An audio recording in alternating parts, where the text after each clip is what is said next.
В Варкрафте тысячи мобов, сотни боссов в подземельях или рейдах. Многие из них невзрачны. Игроки их не помнят, а встречи с ними не представляют почти никакой угрозы. Но есть существа, которые в определенные моменты истории Варкрафта умудрялись становиться буквально самыми опасными мобами игры. В этом ролике я хочу поговорить о мобах, боссах и трэше, которые унесли больше всего душ и нервов игроков.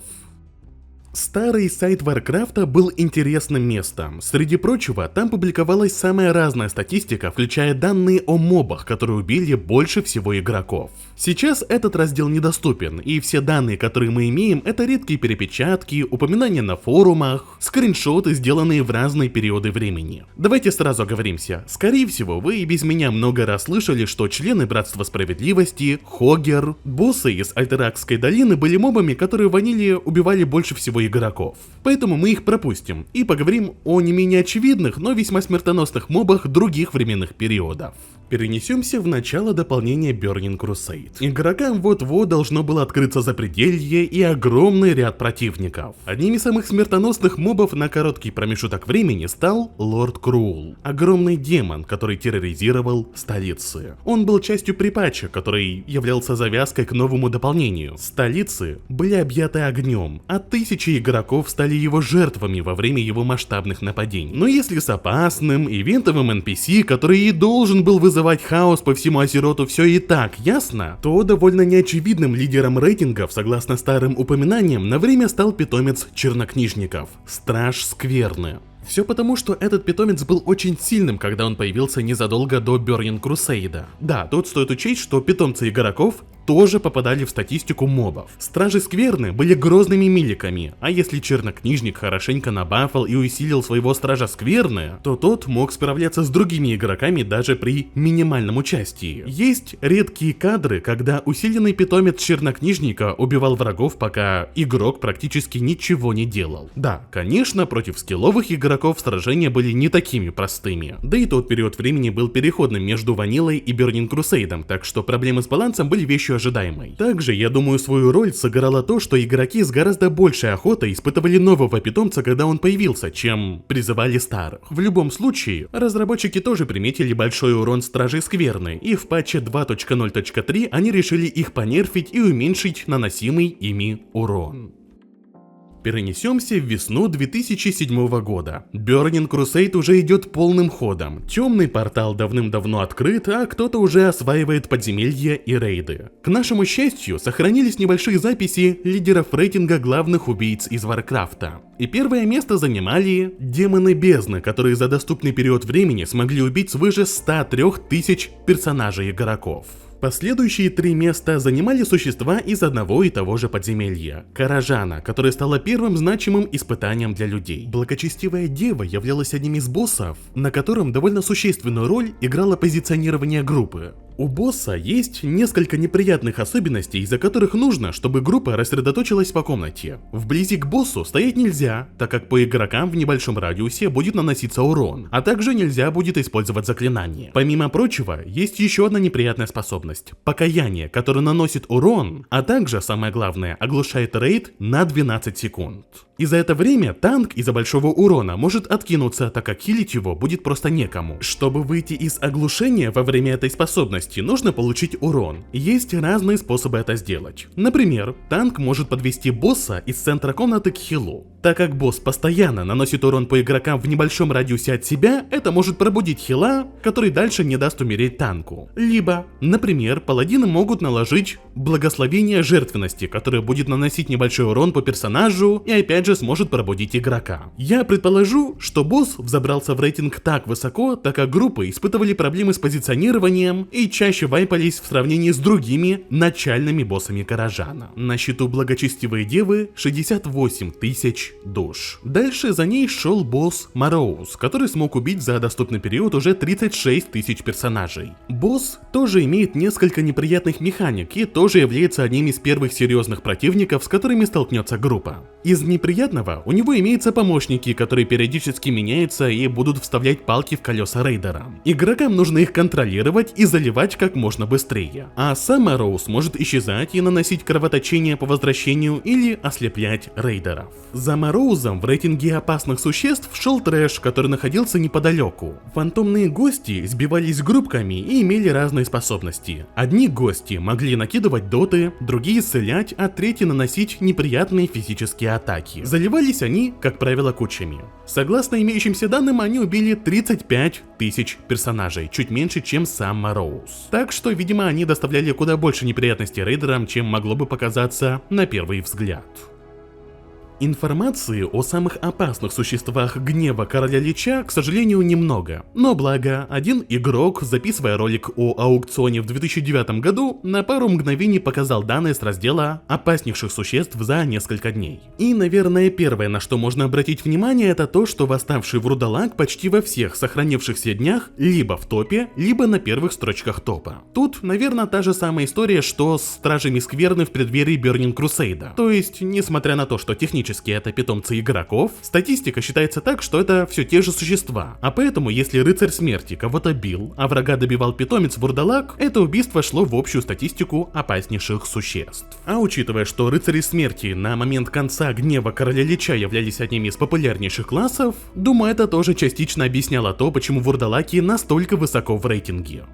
Так как эти данные припали на момент активного освоения рейда Ульдуар, который был открыт несколько недель назад, очевидно, что в топе опаснейших существ находилось много боссов и трэша из этого рейда. И думаю, важно сразу отметить, что многие люди упирались в освоение первых боссов, а до конца добирались, особенно в хардмоде, далеко не все. Давайте коротко и обобщенно пройдемся по самым примечательным данным. Огненный Левиафан, первый же босс Ульдуара с необычной тактикой, которая требовала от игроков использовать осадные машины. За 5 доступных нам дней он убил 448 тысяч персонажей. Либо, если равномерно распределить все убийства на 5 дней, то окажется, что он убивал чуть больше 60 игроков каждую минуту. Разрушитель XT-002, второй босс рейда, убил за это время как минимум 185 тысяч персонажей, а Повелитель Горнов Игнис 145 тысяч, но, к сожалению, тут видна неполная статистика. Калагарн забрал 325 тысяч душ, Ходер 359 тысяч. В общем, если сильно обобщать, на каждом боссе игроков поджидало еще то испытание. Но я думаю, на старте новых рейдов такие данные не являются чем-то уникальным, просто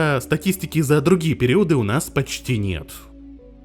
Если говорить о других данжах, то много душ уносили служители бури, которые находились вокруг босса по имени Эмалон. Во время сражения босс будет периодически усиливать одного из этих элементалей своим зарядом, который повысит его урон и увеличит моба в размерах. Если на элементале наберется много зарядов, то он взорвется и нанесет существенный урон по рейду. Поэтому игроки должны были после усиления направить урон на этого элементаля, и хоть он переродится после смерти, он уже не будет представлять такую большую угрозу, как в усиленном состоянии. Эти элементали за 5 дней убили 385 тысяч персонажей, а сам Эмалон убил за это же время 374 тысячи. Кстати, прежде игроки уже жаловались на этого босса, поэтому в прошлом бой с Эмалоном был упрощен, а количество хп элементалей разработчики уменьшили. Еще среди трэша я бы отметил живую отраву, слизня, которого можно было встретить в обновленном Накстромассе. Этого моба по-обычному убить нельзя. Все, что можно сделать, это его обойти. Если по какой-то причине этот слизень доберется до игрока, то персонаж получит 30 тысяч единиц урона. На тот момент это был практически ваншот для большинства игроков. Так что их нужно было всячески избегать любым способом. И все-таки, несмотря на это, слизни смогли унести более 34 тысяч душ персонажей. Отдельного упоминания заслуживает Локин, павший хранитель, которого развратил Йоксарон и заставил того утонуть в нескончаемом потоке лжи. Он стал довольно неприятным противником для игроков. Все из-за тактики, которая требует правильно позиционировать персонажа во время боя. Это, в первую очередь, касается двух способностей. Первое наносит периодический урон по игрокам. Чем дальше игрок от босса, тем больше урона будут получать игроки. Из-за этого участники группы должны держаться к боссу поближе. Вторая способность ровно противоположна первой. Локин применяет молнию, которая наносит урон всем в радиусе 20 метров. Эти две способности превращали для неопытных игроков сражения в беготню и хаос, когда нужно постоянно приближаться к Локину и от него же убегать. При этом так, чтобы потери в исцелении и уроне были минимальными. Предположу, что именно это становилось основным камнем преткновения. По статистике, на момент середины декабря 2008 года Локин смог убить свыше 114 тысяч персонажей. Это очень много. Для сравнения, это почти в 2 раза больше, чем убил Сапфирон, который находится на втором месте в рейтинге. Есть даже примечательный инцидент, когда Гост Кравлер, главный системный дизайнер Варкрафта, в одной из форумных веток дал советы игрокам, как лучше сражаться с Локином в героическом режиме.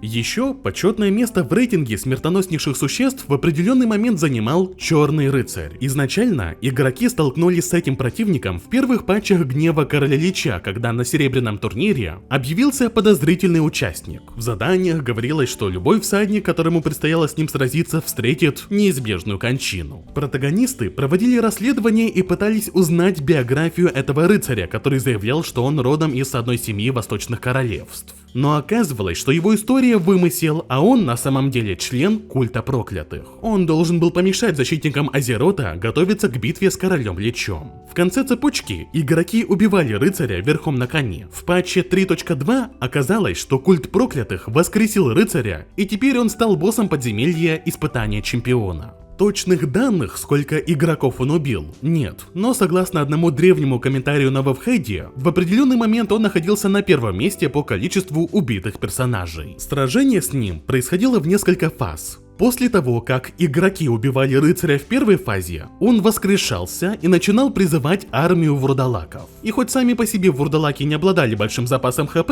противны они были из-за способностей, за которые они взрывались, нанося большой урон по группе. Поэтому игрокам нужно было как можно быстрее убивать вурдалаков.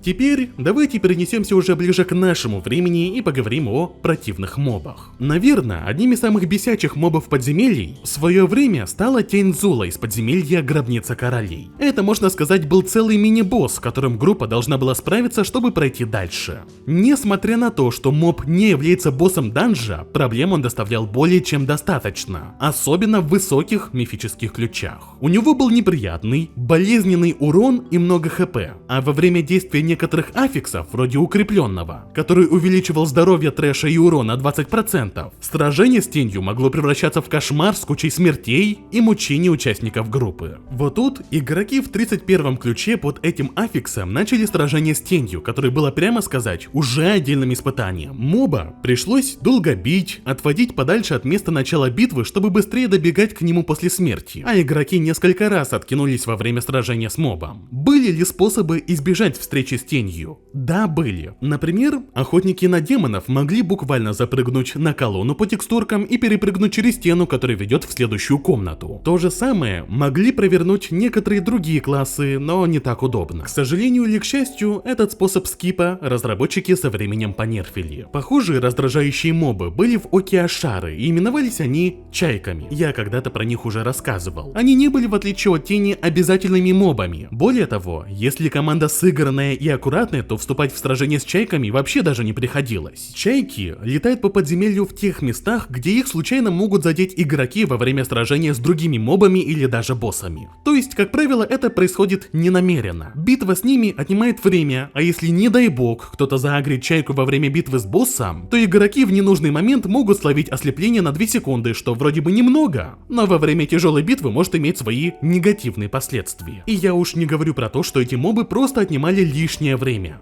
Моб стал настоящим злодеем Ока Ашары. С ними делали мемы, их сравнивали по злодейству с предводителями Пылающего Легиона, и они вызывали бурление на форумах в течение всего дополнения. В общем, даже с виду неприметный противник может хорошенько подпортить нервы игрокам. Ну что же, по сути, на этом все. Благодарю вас за просмотр. Удачи!